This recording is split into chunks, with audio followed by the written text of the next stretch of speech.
parte, agora então a gente vai ver mais verbo to be, pronomes pessoais, retomando sempre. E agora a gente vai ver na afirmativa ainda, tá? A forma contraída, o verbo to be juntinho do pronome e as várias maneiras em que isso pode acontecer. E aí, juntando ainda nessa aula, a gente vai ver com a negativa, porque a gente tem duas maneiras de fazer the contracted forms. Então, vamos lá. Vamos colocar tudo aqui de novo. Verb to be.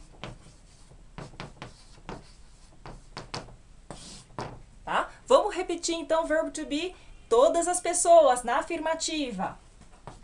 I, you, he, she, it, we, you and they. Certo? Qual é o verbo to be correspondente para cada um deles na forma cheia, né? Como nós vimos na aula passada. I am, you are, he is, she is, it is, we are, you are, they are. Ok? Atenção aqui na pronúncia, tá, pessoal? Porque no começo é bem comum a gente tentar caprichar ao máximo e pronunciar esse E aqui no final. Are. Tá? Esquece que esse E existe e pronuncia a palavra ar em português. Só que com o R bem retroflexo, o R bem ar, ok? Pastel de carne. Então, pronuncie o R bem retroflexo. Então, aqui fica simples. I am, you are, he is, she is, it is, we are, you are, they are. Vamos lá, então, para aquilo que eu falei para vocês que a gente faria hoje. Forma contraída desse verb to be, ele juntinho do pronome. Como é que ficaria? Vamos repetir o pronome aqui do lado para não ficar confuso. Então, eu vou repetir todos eles aqui, ó. I, you, he, she, it, we, you and they. Aí agora eu vou marcar com um apóstrofo, ok? Essa vírgula ao contrário, eu vou marcar todos eles já. O que é que isso significa em inglês? Toda vez que eu marco uma palavra com um apóstrofo em inglês, quer dizer que eu suprimi uma letra, tirei uma letra dali. Existem os casos também, claro, quando a gente está falando de posse, né? Por exemplo, o carro da Maria, Maria's car.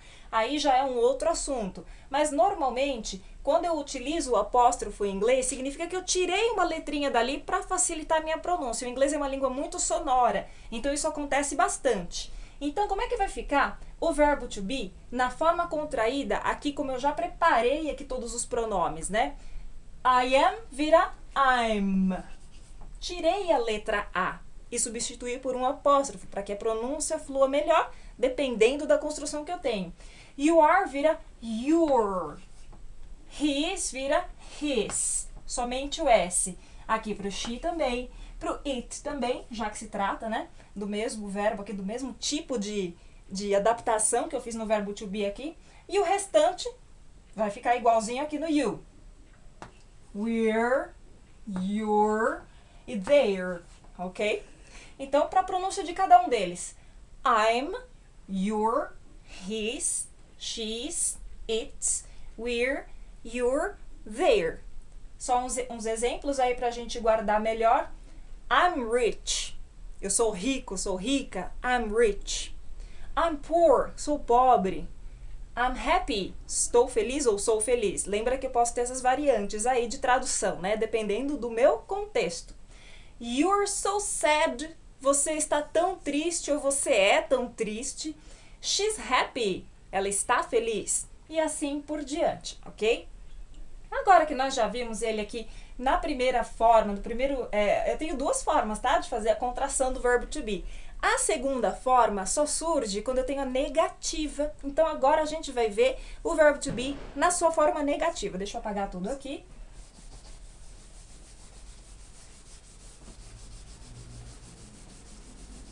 Verb to be e uma observação. Negative. O que eu preciso para uma estrutura de verbo to be na negativa? Eu vou precisar de sujeito. Então, eu vou marcar o sujeito aqui em branco e vou colocar um nome próprio, tá? Susan. Se eu fosse substituir Susan por um pronome, qual pronome seria? She. Vou precisar do verbo to be, vou colocar o verbo to be na forma inteira, não vou fazer contraído, não vou colocar apóstrofe S, vou colocar ele inteirinho, tá? Susan is, e vou acrescentar a partícula not. Eu vou colocar de outra cor aqui, eu acho que vai dar para observar direitinho. Susan is not a doctor. Vamos colocar uma profissão. Ela não é médica. Então, aqui eu vou colocar branco mesmo. A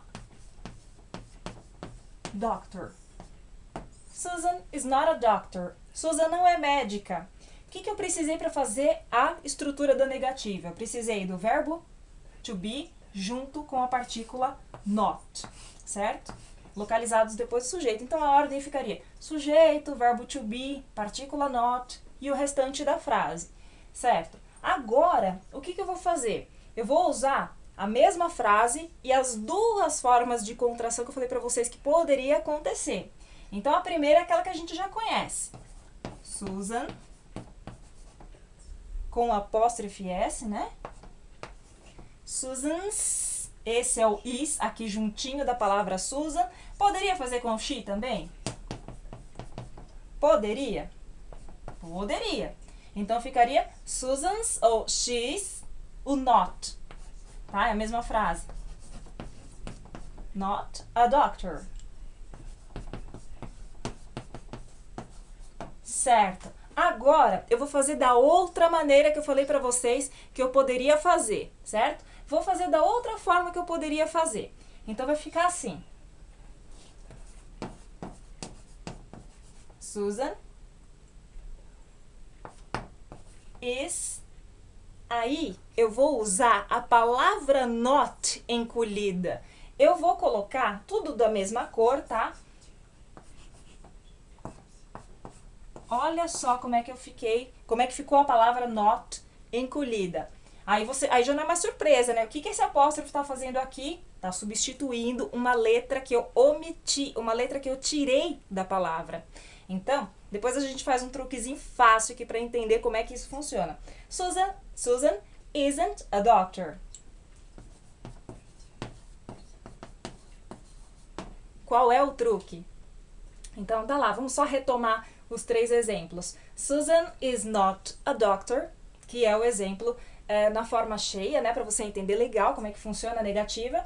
Ou she is not a doctor. Aí eu tenho a primeira forma de contrair com o verbo to be, né, contraído só ele, né, aqui na pessoa. Susan's not a doctor, she's not a doctor, atenção, pronúncia. Ou Susan isn't a doctor, pronúncia aqui também. E não se confunda na hora de escrever. Susan isn't a doctor. Como é que a gente não vai se confundir aqui? Aí vem o truque. Deixa eu apagar tudo.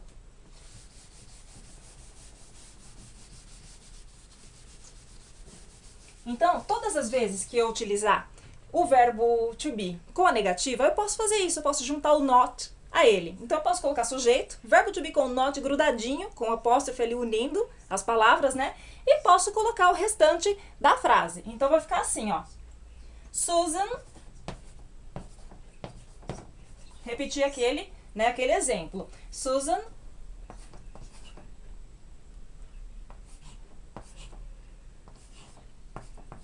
escrevi is not, tá? Tudo junto. Isso aqui não existe, tá, gente? Essa palavra aqui, ela não existe, é só para você entender como é que vai funcionar.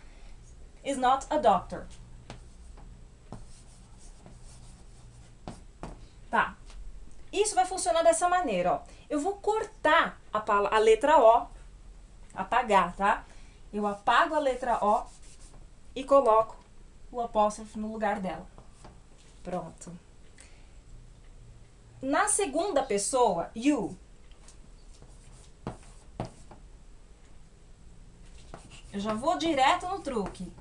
Are, junto com o not, vou escrever ele junto assim, isso não existe, porque eu vou ensinar você a fazer o truque para não errar a grafia, tá? You're not my friend. Você não é meu amigo ou você não é minha amiga. Não tá certo isso daqui. O que eu faço então? Tiro a letra O. Portanto, eu tenho aren't. You aren't my friend. ok? Na primeira pessoa, eu não tenho como fazer uma contração maior que essa aqui. Então, aqui a gente já faz um resumão. Na primeira pessoa, eu posso ter somente dessa maneira, tá? Então, vai ficar I'm not. Segunda pessoa, you, we, they. Vamos colocar they. Só pra gente perceber como é que vai ficar aqui, ó.